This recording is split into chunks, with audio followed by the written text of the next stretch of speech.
Can you sort of share some of the ideas that you've got for innovative new ideas and changing the system and the response? Sure. I think, and just to give a brief background in terms of what our unit does, we're a fairly new unit in terms of the history of UNHCR. We've only been about 3 years old.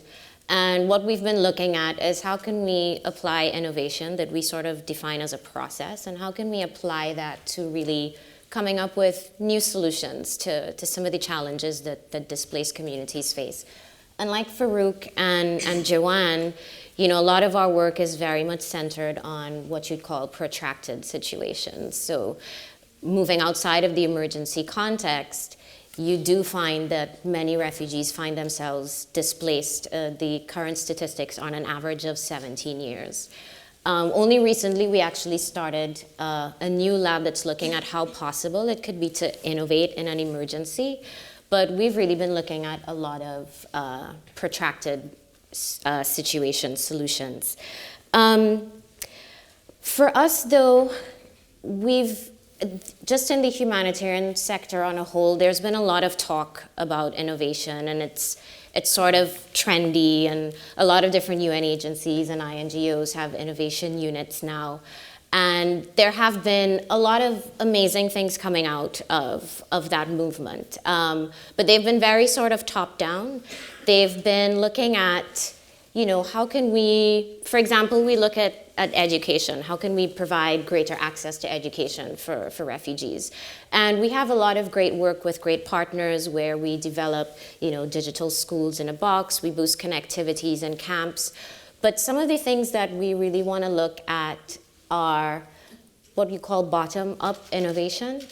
And that's really, I think, where a lot of the sustainability and ownership from a lot of these projects in terms of innovation are going to come from.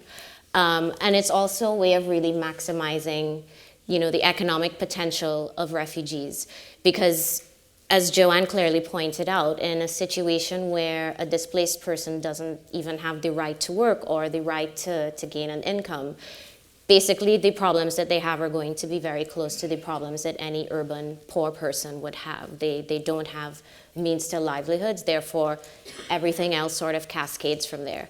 So what we really want to look at is how can we actually empower these communities and enable these communities to basically define their own challenges and come up with their own solutions.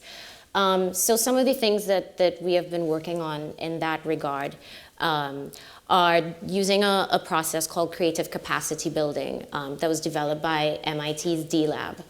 And this is really a process that goes into community and you really spend a much lengthier time with them. Of course, this works much better in a protracted situation than it would in an emergency crisis. But we look at how do you spend time with this community? How do we create the environment where they can not only define what their own challenges are, but actually invent things or make things that are actually going to be real for their context. Because we've realized that innovation is really more than technology and fancy products.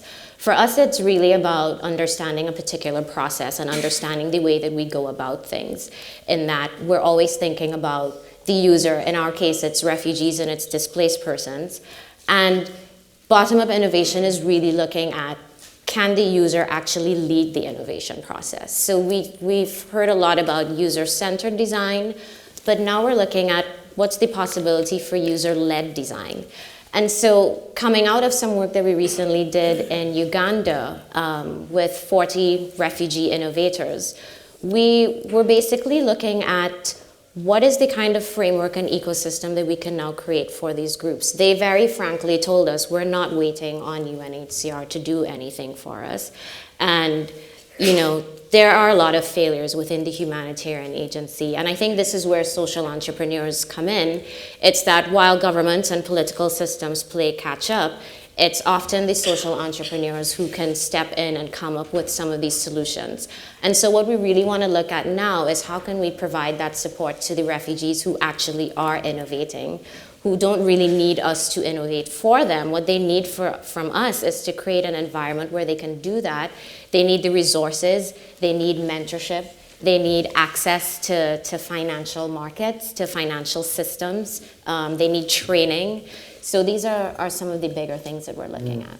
Yeah, great. And I mean, I know in the Syria context, there was the Supporting Syrians conference in London earlier this year, which I think was a pretty big deal, right? $11 billion in aid pledged in one day, the biggest ever amount pledged for a single crisis in a day. The pledge of over 1 million jobs to be created in the region for refugees in and around Syria, and looking at kind of these innovative relationships with the private sector, and of course over 1 million jobs pledged, 1 million refugee children pledged to be educated. So I think we've got that kind of framework there.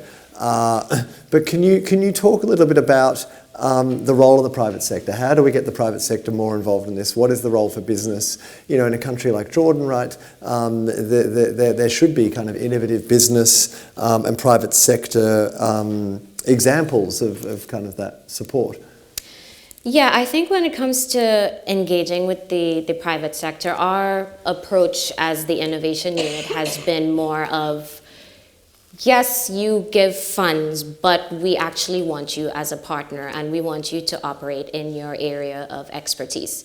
For example, we've been working with UPS to test their trackpad technology that they use to scan and ship packages around the world.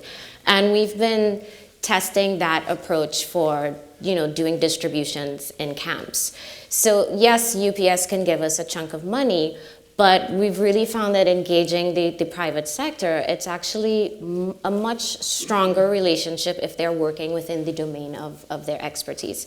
Similarly, for a lot of our education projects, we've been working with Vodafone Foundation. One of the things we've realized as a huge barrier for refugees to access education is they really just don't even have the connectivity. So, a lot of the projects started looking at, well, how can we just actually provide some of that infrastructure to begin with? And then we started looking at, teacher training with certain technological tools such as tablets, and bringing tablets into the classroom. And that's where this program called Instant Network Schools was born. It was sort of the idea that, even in the minimal setting, the minimal education setting that you'd find in a lot of camps, children can still have that access to information and education. Again, that is within Vodafone's wheelhouse. So we're finding that, and even the way that we're approached now by the private sector, people want to lend their area of expertise. And I think that's going to be one of the key ways for humanitarian organizations to work with the private sector. But on other tangible levels, there are also some companies who are taking some more of a ethical sort of approach to their recruitment. So for example, Chobani, they're a yogurt company. 30% of their workforce are refugees. IKEA Switzerland just started a very small project where they've employed 12 refugees, but they're doing a very integrated model where the staff have to learn culture and the staff have to understand who they're working with. So that's also a very huge way for the private sector to get involved. And back to what I was saying before, I think there's a huge need for training and mentorship. Coming out of Uganda, most of the requests we were getting from refugees, they don't even want our money. They're like, we actually just want mentors because we have great ideas for businesses. We'd like to get them off the ground. Most of them have been doing things in their communities already. What they want is they want that connection, that initial investment from the private sector. And those are very concrete ways to get involved because there's so many different business models developed by refugees. So there's a way for many different private sector companies to be involved.